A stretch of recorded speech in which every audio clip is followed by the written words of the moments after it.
The topic for today's class is alcoholic liver disease, cirrhosis, and liver failure. So, what is alcoholic liver disease? It is a term which is used to describe the spectrum of liver injury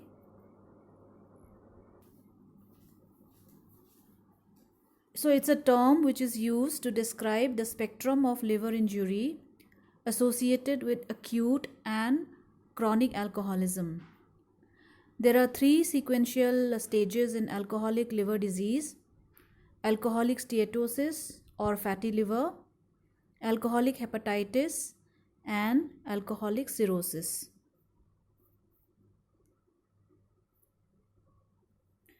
So before going into detail, just a brief discussion on the ethanol metabolism. 1 gram of alcohol gives 7 calories, but alcohol cannot be stored in the body and must undergo obligatory oxidation, chiefly in the liver. These empty calories make no contribution to nutrition other than to give energy. Ethanol, after ingestion and absorption from the small bowel, circulates through the liver, where about 90% of it is oxidized to acetate by a two-step enzymatic process involving two enzymes: alcohol dehydrogenase, which is present in the cytosol, and acetaldehyde dehydrogenase, which is present in the mitochondria of the hepatocytes. The remaining 10% of the ethanol is oxidized elsewhere in the body. So this is the mechanism showing how the ethanol is being converted into acetaldehyde, then to acetate, and finally to acetyl-CoA, ultimately giving to carbon dioxide and water.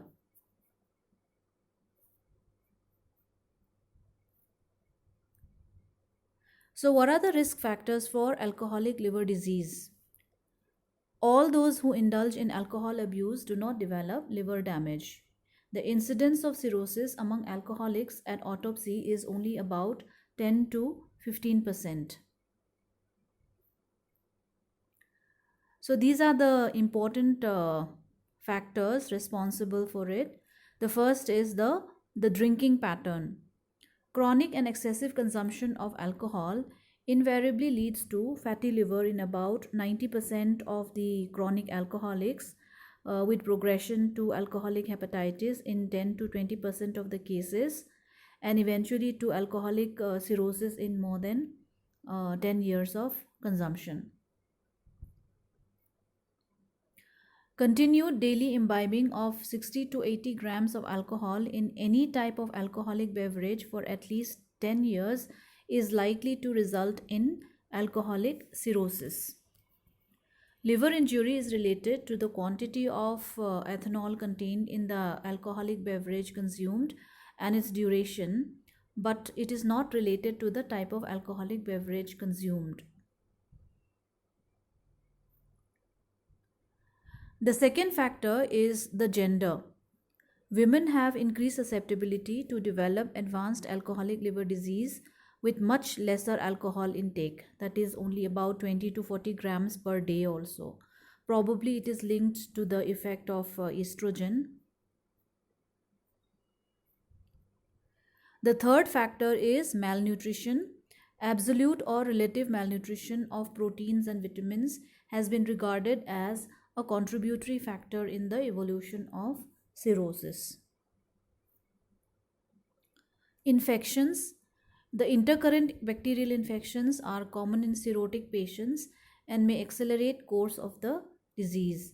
Lesions which are similar to alcoholic cirrhosis may develop non-alcoholic patients who have had viral infections in the past. The fifth factor is the genetic factors. The rate of ethanol metabolism is under the genetic control, chiefly related to the altered rates of elimination of ethanol due to genetic polymorphism for two main enzymes, systems, that is the MEOS system and the alcohol dehydrogenase system. Hepatitis C infection. Concurrent infection with hepatitis C is also an important risk factor for progression of alcoholic liver disease. Next, we come to the pathogenesis. The first factor is direct hepatotoxicity by ethanol.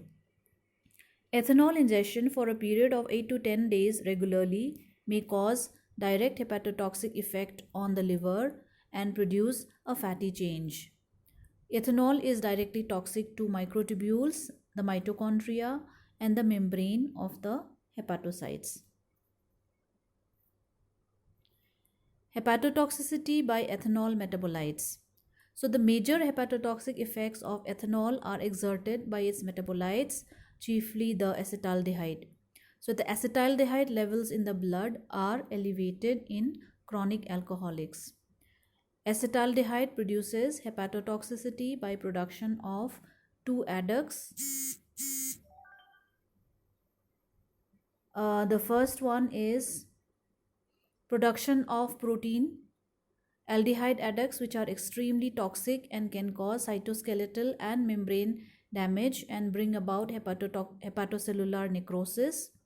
Formation of melon D aldehyde acetaldehyde adducts, which produce autoantibodies and initiate autoimmune response. Oxidative stress. Oxidation of ethanol by the cytochrome 450 oxidases leads to generation of free radicals, which causes oxidative damage to the membranes and proteins. Immunological mechanism. Cell-mediated immunity is impaired in alcoholic liver disease. Inflammation. Chronic ethanol ingestion is not only injurious to hepatocytes, but it also damages the intestinal cells. So this is the pathogenesis, the mechanism leading to direct hepatotoxicity, leading to a fatty change, leading to fibrogenesis, and ultimately leading to cirrhosis. Injured intestinal cells elaborate endotoxins which release pro-inflammatory cytokines, chiefly the tumor necrosis alpha, interleukin 1, interleukin 6, and tumor growth factor beta. These cytokines and endotoxinemia produces apoptosis, necrosis of the hepatocytes, initiate inflammatory reaction in alcohol damaged liver. Fibrogenesis. The main event which is facilitating the hepatic fibrogenesis is by activation of the stellate cells by various stimuli. Those by damaged hepatocytes, by melon D aldehyde acetaldehyde adducts, by activated Kupffer cells, and direct stimulation by acetaldehyde. Morphological features. 3 types of morphological lesions are described in alcoholic liver disease: alcoholic steatosis, alcoholic hepatitis, and alcoholic cirrhosis. Alcoholic steatosis or fatty liver. Here, grossly the liver is enlarged, yellow, greasy and firm with a smooth glistening capsule. Microscopically, initial microvesicular droplets of fat in the hepatocyte cytoplasm, followed by more common and pronounced feature of macrovesicular large droplets of fat displacing the nucleus to the periphery. Alcoholic hepatitis develops acutely, usually following a bout of heavy drinking. Repeated episodes of alcoholic hepatitis superimposed on pre-existing fatty liver are almost certainly a forerunner of alcoholic cirrhosis. Histologically, the features of alcoholic hepatitis are hepatocellular necrosis, single or small clusters of hepatocytes, especially in the centrilobular area, undergo ballooning degeneration and necrosis. Mallory bodies or alcoholic hyaline,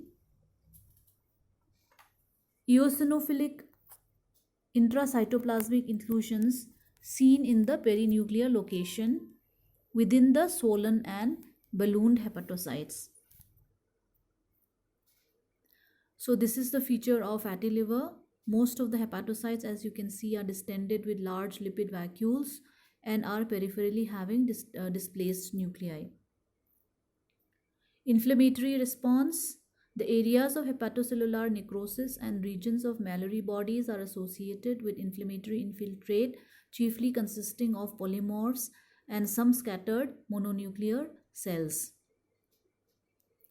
The fourth feature is fibrosis. Most cases of alcoholic hepatitis are accompanied by pericellular and perivenular fibrosis, producing a web-like or chicken wire-like appearance. The third feature is alcoholic cirrhosis. It is the most common form of the lesion, constituting about 60 to 70% of all the cases of cirrhosis. There are several terms which has been used. It is also called Liniac cirrhosis, portal cirrhosis, hobnail cirrhosis, nutritional cirrhosis, diffuse cirrhosis, and micronodular cirrhosis. Grossly, alcoholic cirrhosis classically begins as a micronodular cirrhosis in which the nodules are less than 3 millimeters in diameter, liver being large, fatty, and usually weighing above 2 kgs.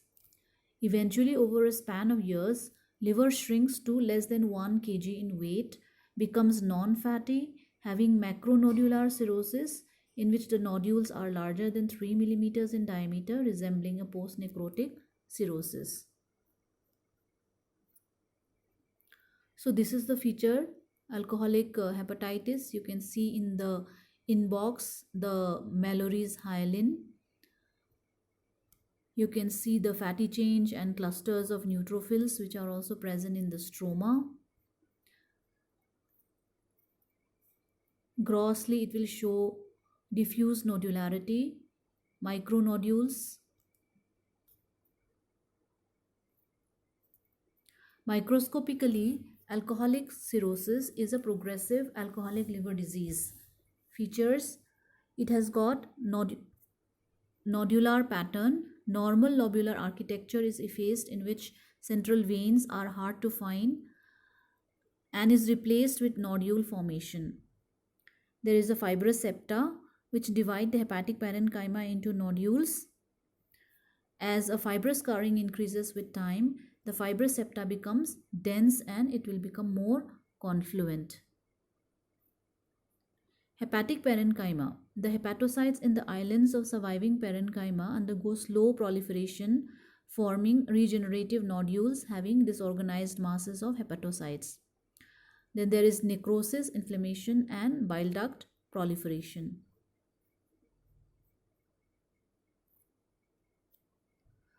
Now we come to cirrhosis. Cirrhosis of the liver is one of the 10 leading causes of death in the Western world. It represents the irreversible end stage of several diffuse diseases causing hepatocellular injury.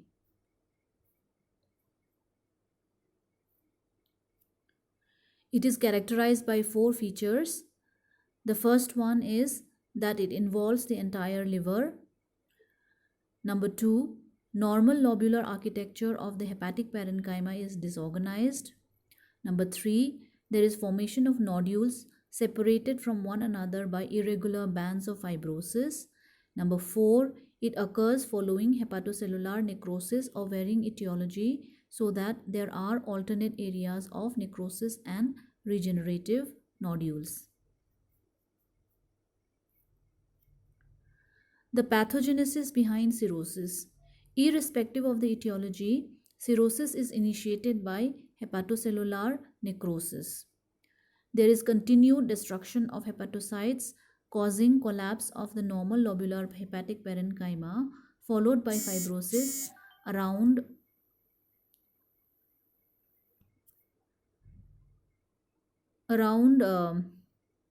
necrotic liver cells, and proliferated ductules and formation of compensatory regenerative nodules.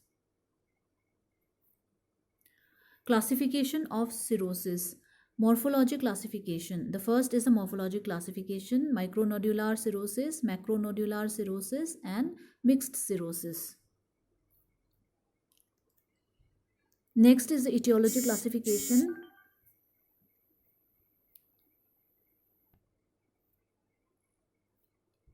Alcoholic cirrhosis, which is most common, 60 to 70% of the cases.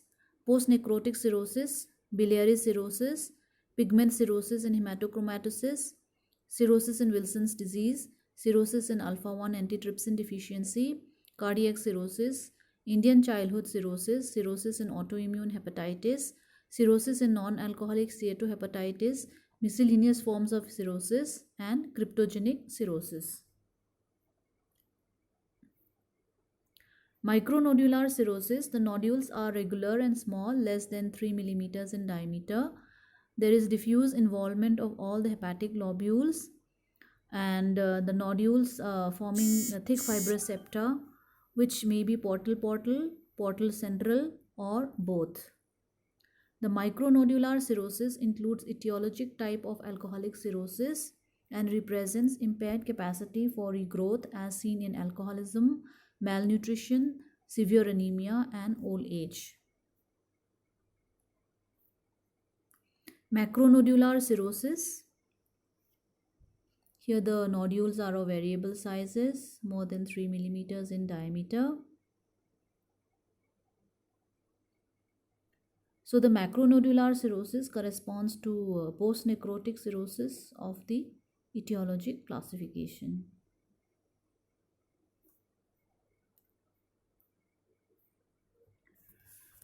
The third one is mixed cirrhosis.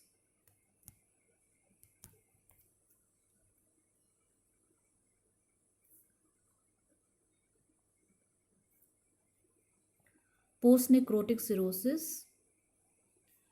It is also termed as post-hepatic cirrhosis, characterized by large irregular nodules with broad bands of connective tissue and occurring most commonly after previous viral hepatitis.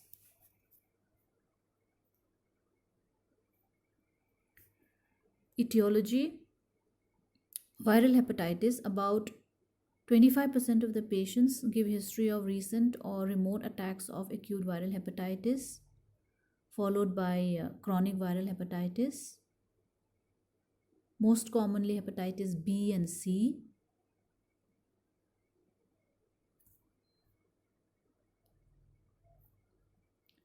Drugs and chemical hepatotoxins. Drugs like phosphorus, carbon tetrachloride, mushroom poisoning, alpha methyl dopa, and others like certain infections, metabolic diseases. They may produce picture of post-necrotic cirrhosis. So morphological features. Post-necrotic cirrhosis is macronodular in type. Liver is usually small, weighing less than 1 kg, and they will have scars and nodules varying in diameter from 3 millimeters to a few centimeters. This is how post-necrotic cirrhosis looks like grossly.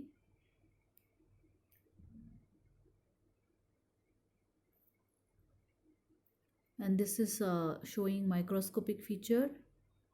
There are fibrous septa dividing the hepatic parenchyma into nodules. You can see the inflammatory cell infiltrate and bile ductular hyperplasia.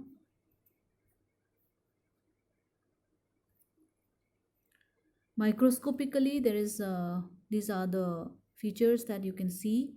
Nodular pattern is there, fibrous septa dividing into variable size nodules which are generally thick. There is necrosis, there is inflammation and bile duct proliferation.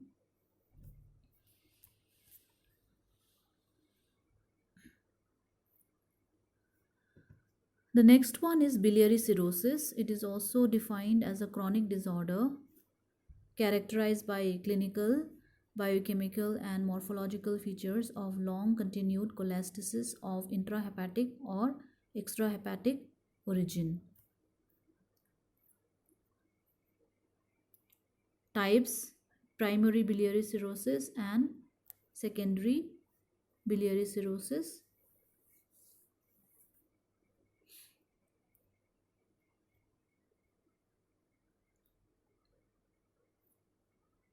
The etiology behind it is for the primary biliary cirrhosis, predominantly in middle aged women. There is a familial incidence, elevated cholesterol level with appearance of xanthomas and xanthelasmia. Most widely accepted hypothesis is that it is autoimmune origin. Secondary biliary cirrhosis. Most cases they result from prolonged obstruction of the extrahepatic biliary passages.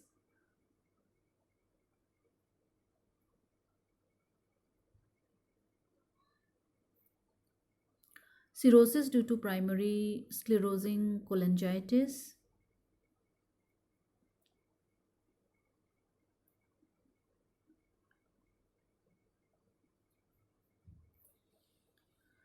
So the morphological features: biliary cirrhosis of all types, the liver is initially enlarged and characteristically they are greenish in appearance but later become small, firm, and coarsely micronodular.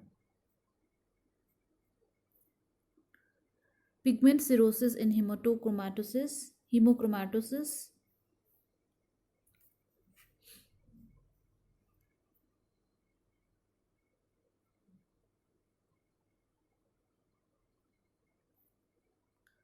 Cirrhosis in Wilson's disease.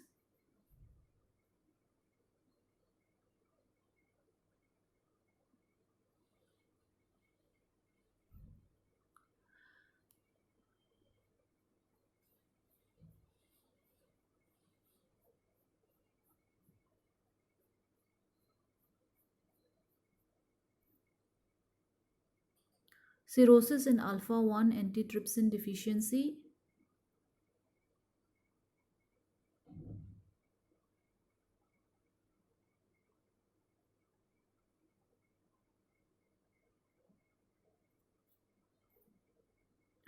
Then there is cardiac cirrhosis, which is uncommon, which is a complication of severe right sided congestive heart failure of long standing duration. There is Indian childhood cirrhosis, which is also another usual form of cirrhosis, which is seen in children below the age of 6 months and 3 years of age, seen mostly in the Southeast Asian countries and the Middle East countries. There is no role of viral etiology in the infection.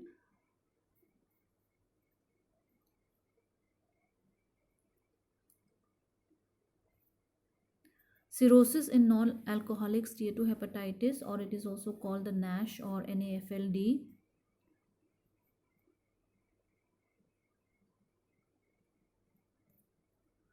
Cryptogenic cirrhosis, when all the etiologic known types of cirrhosis have been excluded, there remains patients of cirrhosis in whom the cause is unknown. So those type of cirrhosis is called cryptogenic cirrhosis, when their cause is not known. Clinical manifestations and complications of cirrhosis. There is a portal hypertension, there is progressive hepatic failure, there is the development of hepatocellular carcinoma, chronic relapsing pancreatitis, steatorrhea, gallstones, infections, and hematologic derangements. So we come to the next topic, that is hepatic failure. Hepatic failure may develop from acute, severe, and fulminant liver injury with massive necrosis of liver cells or advanced chronic liver disease, which is called chronic hepatic failure. So it can be of two types: acute hepatic failure or chronic hepatic failure. Acute hepatic failure develops suddenly with severe impairment of liver functions. The prognosis is much more worse in acute hepatic failure than that in the chronic hepatic failure.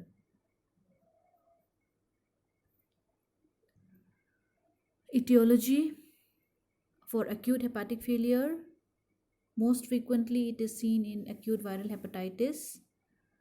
Causes are hepatotoxic drugs, carbon tetrachloride, pregnancy associated. All these are the causes. Chronic hepatic failure is most often due to cirrhosis. Other causes include chronic active hepatitis, cholestatic jaundice, and Wilson's disease.